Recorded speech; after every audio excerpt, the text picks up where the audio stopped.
Assalamualaikum warahmatullahi wabarakatuh.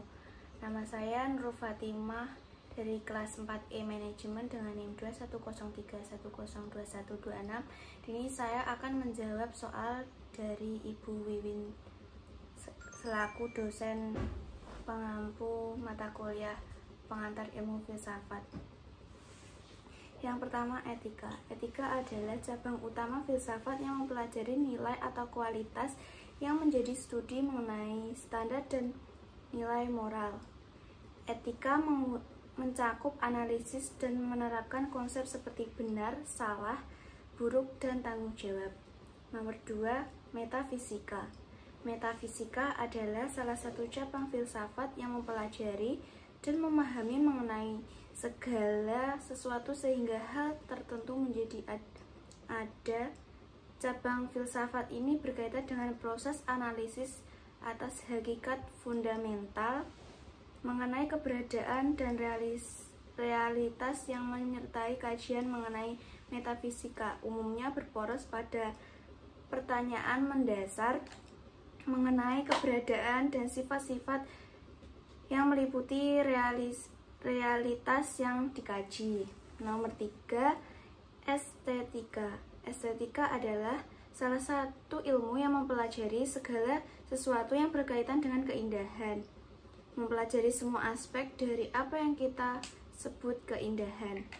Yang nomor 4, logika. Logika adalah ilmu tentang cara mencapai kesimpulan secara lurus, tepat, dan teratur setelah didahului dengan seperangkat premis atau asumsi. Yang kelima ada monisme. Monisme adalah sesuatu yang dicap tunggal dan tidak bisa diubah-ubah, hanya saja melalui panca indera kita. Contohnya seperti raba dengan indera gerak, misalkan tangan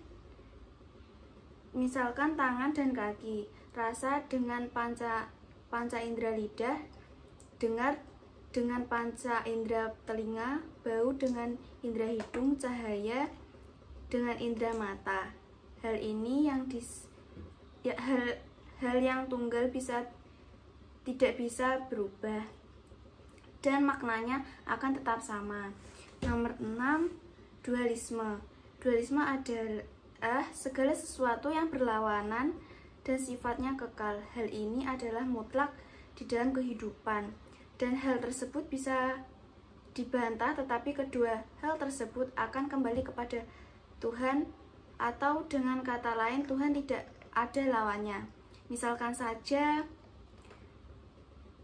disandingkan dengan alam semesta. Alam semesta itu adalah ciptaan Tuhan, bukan lawan dari Tuhan.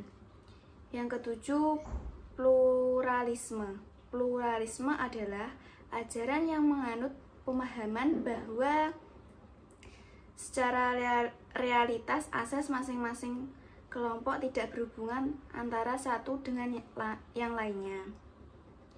Yang kedelapan, materialisme adalah paham dalam filsafat yang menyatakan bahwa hal yang dapat dikatakan benar-benar adalah materi. Yang kesembilan, determinisme adalah keyakinan filosofis bahwa setiap peristiwa, keputusan, dan tindakan ditentukan secara kausal oleh pilihan atau kejadian yang telah diambil atau kejadian sebelumnya. Yang ke-10, naturalisme adalah keyakinan bahwa alam adalah semua yang ada dan bahwa segala sesuatu yang supernatural termasuk dewa, roh, jiwa, dan nilai non-alamiah dianggap tidak ada.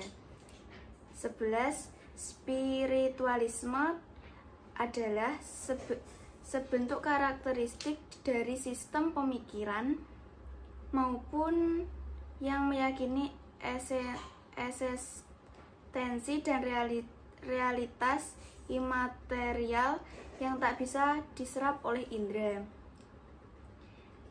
Nomor 12, hedonisme merupakan ajaran atau pandangan bahwa kesenangan atau kenikmatan merupakan tujuan hidup dan dan tindakan manusia. Nomor 11, utilitarianisme adalah suatu ide atau paham dalam filsafah moral yang menekankan prinsip manfaat atau kegunaan dalam menilai suatu tindakan sebagai prinsip moral yang paling mendasar. Nomor 14, filsafat barat. Filsafat barat adalah sebutan yang digunakan untuk pemikiran dalam dunia barat atau Occidental. Nomor 15, filsafat Islam. Filsafat Islam adalah salah satu ilmu yang telah dipelajari sejak zaman dahulu dan dianggap sebagai akar dari ilmu yang saat ini banyak dipelajari di dunia. Filsafat dalam perspektif pemikiran orang Islam. Nomor 16, filsafat Timur.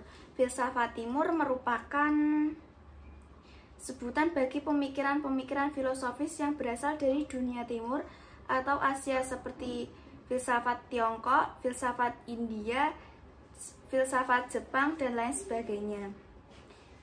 Nomor 17, filsafat politik. Filsafat politik adalah ilmu filsafat yang mempelajari tema-tema seperti politik, kebebasan, keadilan, hak milik, hak hukum, dan lain sebagainya. Nomor 18, filsafat hukum. Filsafat hukum adalah ilmu yang mempelajari hukum secara filosofis dan objek yang dikaji secara mendalam sampai inti dan dasarnya yang disebut dengan hakikat. Nomor 19 adalah filsafat Pancasila. Dapat didefinisikan sebagai refleksi kritis dan rasional tentang Pancasila sebagai dasar negara dan kenyataan budaya bangsa dengan tujuan untuk mendapatkan pokok-pokok pengertian yang mendasar dan menyeluruh. Yang terakhir, nomor 20, filsafat sejarah. Filsafat sejarah adalah ilmu yang mempelajari cabang filsafat khusus sebagai filsafat manusia, filsafat sosial, filsafat bahasa, filsafat seni, filsafat kebudayaan, dan lain sebagainya. Itu jawaban dari saya. Apabila ada kurang lebihnya saya mohon maaf. Akhir kata, billahi taufiq wal hidayah. Wassalamualaikum warahmatullahi wabarakatuh.